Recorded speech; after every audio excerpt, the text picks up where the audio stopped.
Hello guys, আসসালামু আলাইকুম। আশা করি সবাই ভালো আছেন, আমিও ভালো আছি।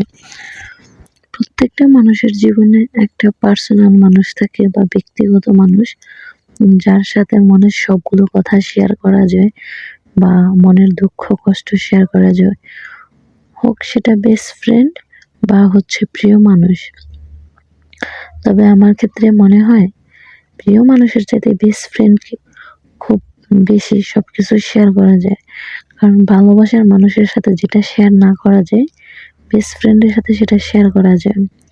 ছেলে মেয়ে বলতে কিছু হয় না, বেস্ট ফ্রেন্ড যে হয় সে গিয়ে যার কাছে মনের সব দুঃখ কষ্ট বা ভালো লাগা খারাপ লাগা শেয়ার করা যায়। সো আজকে আমি আমার বেস্ট ফ্রেন্ডকে আমার তরফ থেকে কিছু গিফট করব, তাই চলে যাব আমরা আমার বেস্ট ফ্রেন্ডের জন্য সেই জিনিসটা কেনার জন্য মাগুরা শপে।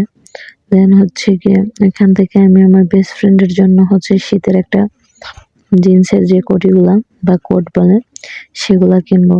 ওইখানে গিয়ে আমার বেস্ট ফ্রেন্ডের জন্য যখন কোটটা কিনা হয়েছে, পরে দেখলাম যেখানে বাচ্চাদের অনেক সুন্দর সুন্দর জিনিস, শীতের গেঞ্জি। তো ওইগুলো ভাবলাম যে আমার তরফ থেকে না হয় আজকে আমার ছোট্ট বাবারাকেও কিছু গিফট করি। তাই আমার ছোট বাবারার জন্য নিয়ে নিলাম গেঞ্জি, তারপর গিয়ে প্যান্ট, আর অনেক কিছু নিয়ে নিলাম বাবুর জন্য। দেন এখন আবার যেহেতু মানুষ সবকিছুর সাথে আধুনিক যুগ চলে আসছে, আধুনিক যুগে মানুষ এটাকে ফ্যাশন ভাবে। তো যখন যেটা বের হয় তখন মেয়েদের তো এটা কিনতেই হয় আর পছন্দ। এখন যেহেতু নতুন নেকাব গুলো বের হয়েছে, ভাবলাম আমি একটা নেকাব কিনবো। তো তার জন্য চলে গেলাম নেকাব কেনার জন্য। আর এগুলো দুপাট্টাও ছিল এক পাট্টাও ছিল, দেন আমি এক পাট্টা কিনলাম, দুপাট্টা আমার ভালো লাগলো না। তো নেকাব কিনে আমরা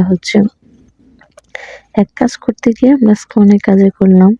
প্রথম ভাবছিলাম যে বেস্ট ফ্রেন্ডের জন্য একটা কোট কিনবো, এটার উদ্দেশ্যই যাওয়া বাহিরে।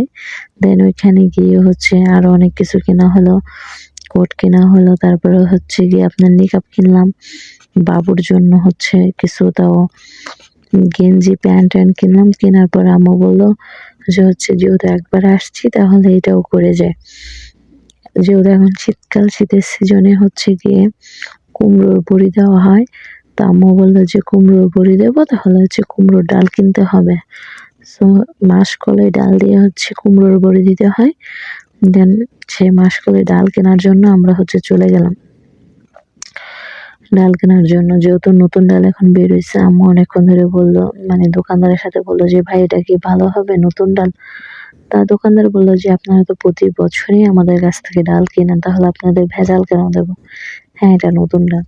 পরে আম্মু বললো যে ঠিক আছে, প্রতি বছরে আমাদের কুমড়োর বড়ি দেওয়া হয়, আর শীতের সিজন এটা হয়তো বা অনেক জায়গায় মানুষ চিনেও না খায়ও না, দেন আমরা গিয়ে দেই খাই।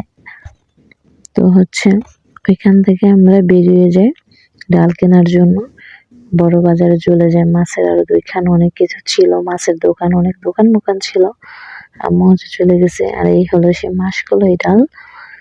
বড়িগুলো কেজি 600 টাকা করে বিক্রি করতেছে দোকানদার, ওনারা বাসা থেকে নিয়ে এসে বিক্রি করতেছে 600 টাকা করে, আর আমরা নিজের হাতে বানাই। সো সেই ডালগুলোর দামই নিল 180 টাকা করে। এর পিছনে অনেক খাটাখাটনি আছে, যারা এই বড়িগুলা বানায় বা খায় তারা জানে।